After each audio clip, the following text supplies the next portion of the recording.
Le but de cette vidéo, c'est que tu comprennes qu'est-ce que c'est que la pression. En premier, on va voir comment est-ce qu'on fait pour la calculer à partir d'une force. En deuxième, on va voir comment est-ce qu'on fait pour la calculer pour un gaz.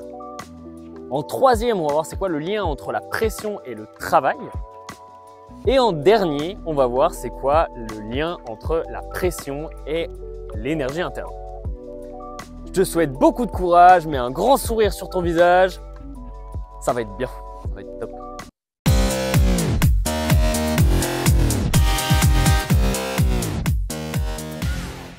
Pour calculer la pression, la première manière, c'est de prendre une force et de le diviser par la surface sur laquelle elle est appliquée.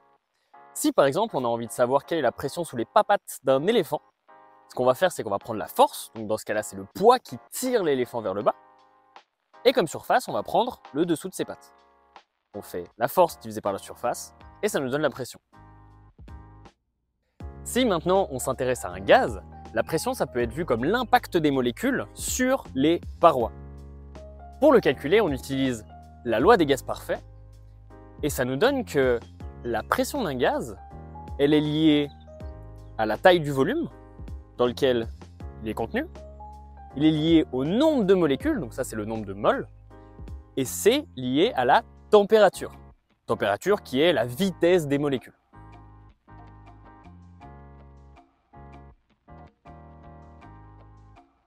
Mais pourquoi est-ce qu'on veut calculer la pression? À quoi ça nous sert? La pression, elle est utile en thermodynamique pour calculer le travail. Si ça t'intéresse, il y a une vidéo entière sur le sujet que tu peux aller checker. En deux mots, le travail, c'est l'énergie qu'il te faut pour gonfler un ballon. Pour cette dernière explication de la pression, on pousse le sujet un petit peu plus loin, donc connecte tes neurones, c'est pas si compliqué, mais il faut s'accrocher. La pression, c'est la variation de l'énergie interne d'un gaz quand tu fais varier son volume pour une entropie constante. Qu'est-ce que ça veut dire? Ça veut dire que tu isoles ton gaz thermiquement, okay, ça veut dire qu'il n'y a pas d'échange thermique, donc la chaleur elle est nulle, ce qui fait que ton entropie interne elle reste la même et tu changes le volume. Après ce changement, tu regardes de combien l'énergie interne elle a changé et ça c'est la pression. Voilà, j'ai essayé de t'expliquer du mieux que je pouvais qu'est-ce que c'était la pression. Maintenant, c'est à toi de faire un effort pour que ça rentre dans ton cortex.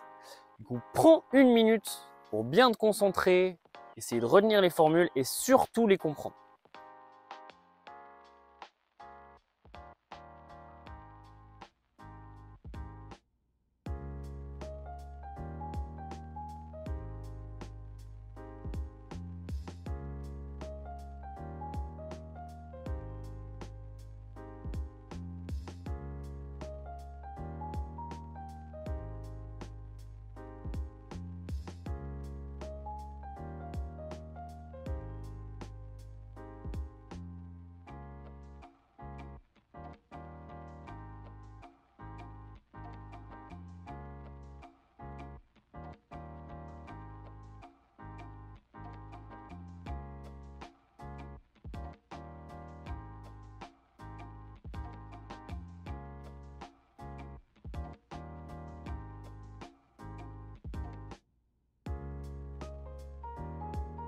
Si ça t'a plu, n'hésite pas à me le dire et à le partager. Et si ça t'a pas plu, n'hésite pas à me le dire aussi.